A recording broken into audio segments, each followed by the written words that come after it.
Back with you here with a quick video in 5 minutes or less, telling you how our approach is different than anywhere else that we go to, because we're fitness evolved. We're different than the typical approch. So if you go to a typical place, whether it's for pain or for performance or for fitness, most of the time they're going to focus on what we call outputs. Now when we say an output is anything that we do. And anything that we do is actually considered an output of your brain. So how you move, what you feel, the painful movements, easy movements, skills, talking, standing, are all outputs by your brain. So the typical way, the outputs that are addressed in most approaches are one is pain, painful movements. And when you go to somewhere to work on pain, you're usually going to work on the side of pain. Maybe if they're really good, they'll go some areas above and below or across the body. But most of them are working on that painful output. Strength is also one that gets worked on a lot. Strength is, if you have a weak muscle, we're going to give you some things to strengthen that muscle. So we're going to work on that muscle directly and make that muscle stronger because it's weak. Then we have mobility issues. So mobilities could be tight, stiff joints or tight muscles. We're going to stretch those areas and mobilize those areas to make you more mobile. And skills. A lot of people go for places for skill training.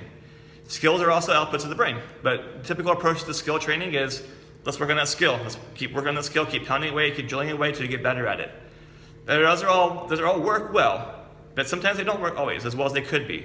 So here's how we're different, how movement actually really works in the body. So all those outputs are outputs by the brain, but what goes on that first is we have systems of inputs. So inputs systems are our visual system, our eyes, our vision, our vestibular system, which is our inner ear, our balance center, and what we call the proprioceptive system, which is our body's map and kind of a map of where we are in space. Now all those systems are sending input to our brain. From there, our brain is interpreting that information.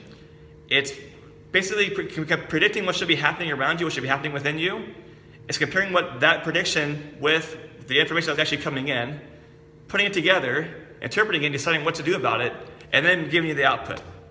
So the output comes after we get input and we get a good interpretation from the brain. So what we say a lot is the quality of the output is actually determined by the quality of the input.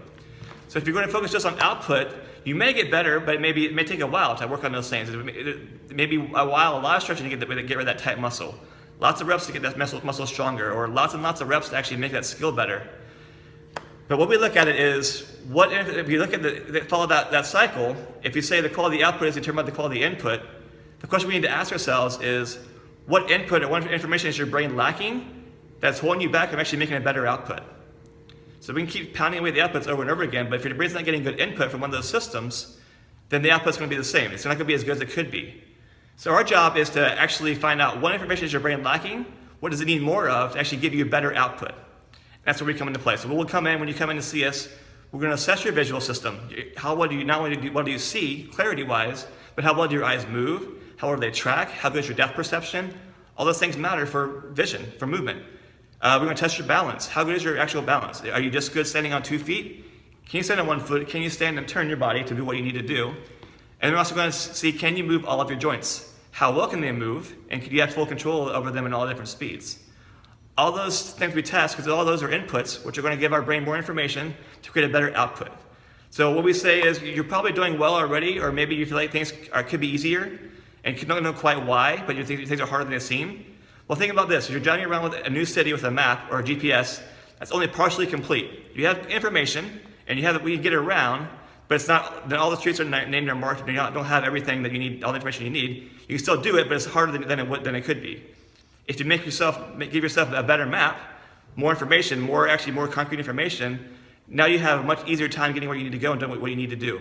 So that's kind of how we work here. We actually find out not only just the output, but what information does your brain need to actually process well to actually make a better output. And when we just define those inputs, make those inputs better, outputs become way easier. So I think I made my cutoff time in less than 5 minutes. Hopefully this makes sense to you. Feel free to ask us questions, email us, or call us, and we'll see you soon in the gym.